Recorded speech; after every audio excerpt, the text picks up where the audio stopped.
भाग्यशाली गुरुमुख सज्जन मंडली इसी प्रकार अपने मन की समस्त वृत्तियों को एकाग्र करते हुए सन्मुख विराजमान श्री हजूर सद्गुरुदेव दाता दीनदयाल महाराज जी के सुंदर मनोहर दर्शन दीदार करते हुए एक दफा बड़े ही प्रेम सहित मिलकर बोलो जय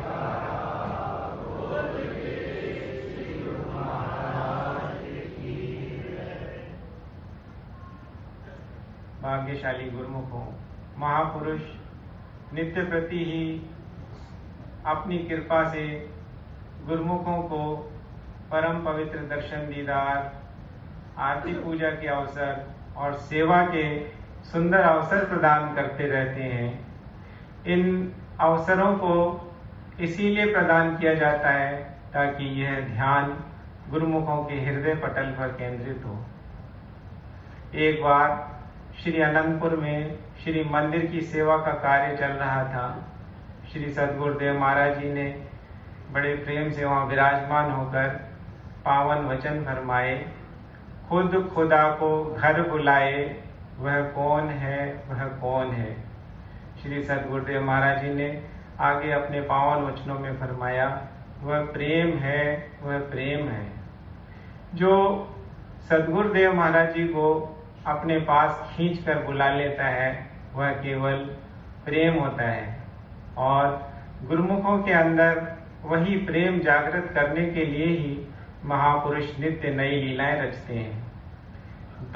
त्रेता युग में शबरी ने अपने श्री राम भगवान को प्रसन्न करने के लिए उनके नियमों की पालना की और प्रेम के वशीभूत होकर भगवान राम उसकी शबरी की कुटिया पर पहुंचे थे। इसी प्रकार द्वापर युग में भगवान कृष्ण विदुरानी के प्रेम पर जब उसका प्रेम पराकाष्ठा पर पहुंचा तो भगवान स्वयं उसके घर पर कृपा की। इसी प्रकार आज जब श्री सद्गुरुदेव महाराज जी यहाँ से श्री अनंतपुर कृपा फरमाई तो उस समय 1-2 दिन के अंदर ही श्री सद्गुरुदेव महाराज जी प्रयागधाम वालों के प्रेम पर प्रसन्न होकर वचन फरमाने लगे, हमने श्री प्रयागधाम जाना है।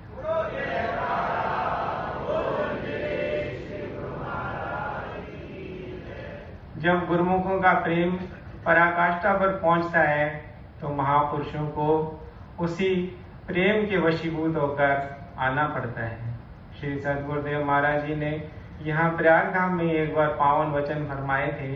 जब श्री सद्गुरुदेव महाराज जी ने विदेश से कृपा की तो वचन फरमाए कि गुरुमुखों का प्रेम हमें सब जगह खींच कर ले जाता है, बल्कि खींच कर ले ही नहीं जाता, हमें वहां पहुंचना भी पड़ता है।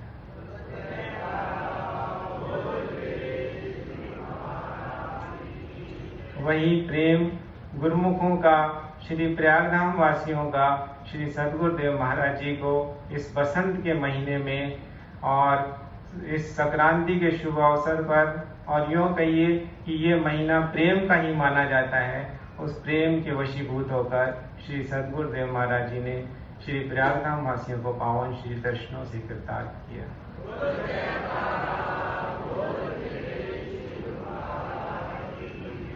एक बार श्री सद्गुरुदेव महाराज जी के पावन चरणों में किसी प्रेमी ने विनय की कि स्वामी जी मुझे प्रेमा भक्ति का दान दीजिए।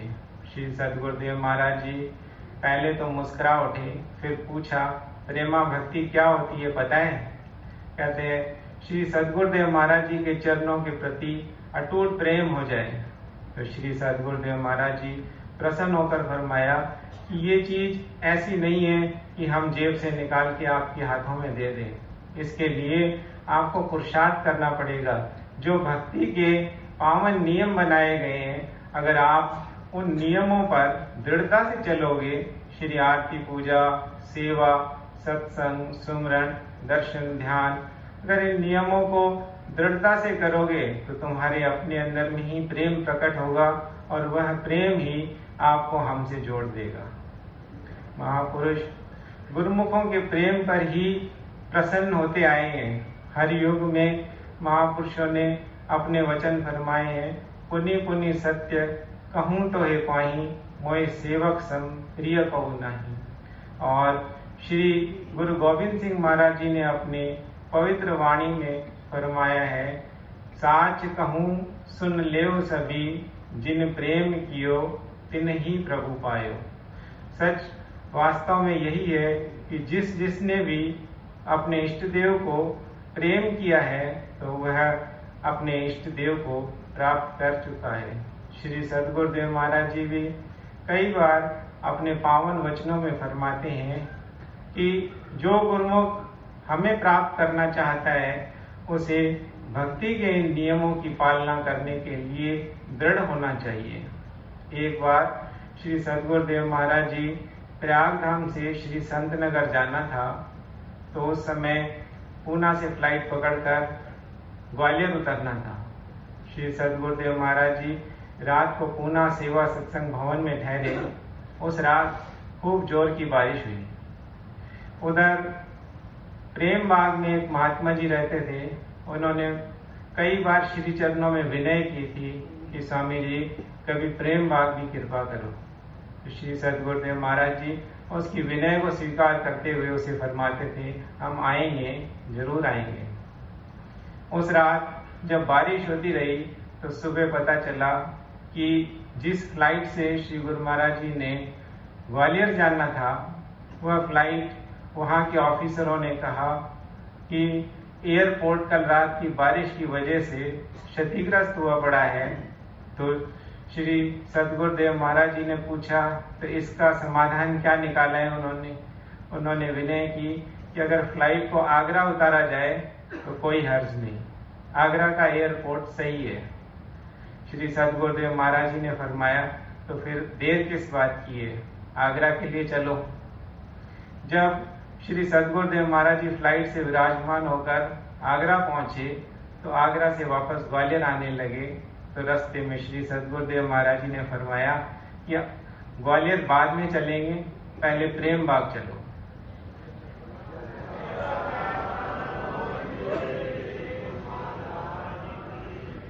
जब श्री सद्गुरुदेव महाराज जी के कार का हॉर्न महात्मा जी ने सुना तो दौड़ते हुए गेट तक आ गए। उन्हें ये पता ही नहीं चला कि कार कब अंदर तक आ गई है।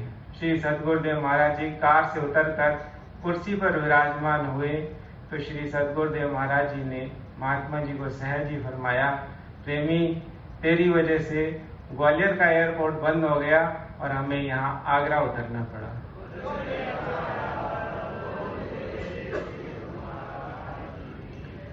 उसने श्री चरणों में दंडवत प्रणाम कर और क्षमा मांगी कि मेरी वजह से श्री सद्गुरुदेव महाराज जी को कष्ट हुआ है, किंतु श्री सद्गुरुदेव महाराज जी उसके प्रेम पर इतने प्रसन्न थे कि उसकी आंखों से अश्रुधारा बंद होने का नाम ही नहीं ले रही थी। श्री सद्गुरुदेव महाराज जी ने उसे भरपूर प्रेम प्रदान करके फिर ग्वालियर की तरफ कृपा की।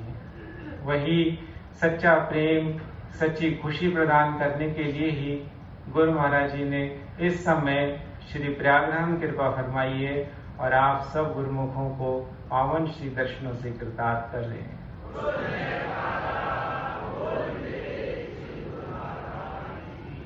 महापुरुष चाहते हैं कि उनके गुरुमुख सदा ही भक्ति के नियमों पर दृढ़ रहें और उनके बताए हुए नियमों पर चलें तो उनका कल्याण होगा और महापुरुषों को प्रसन्नता प्राप्त होगी। इसीलिए ही श्री सद्गुरुदेव महाराज जी नियम से फरमाते हैं कि श्री आरती पूजा, सेवा, सत्संग, सुमरन ध्यान करो और साथ ही वचन फरमाते हैं कि श्री सद्गुरुदेव महाराज जी, श्री परमहंस दयाल महाराज जी की मौज है कि गुरुमुख जन इस समय में 2 घंटे भजन करने की कोशिश करें, बल्कि कोशिश ही नहीं करें, करने का पूरा प्रयास करें।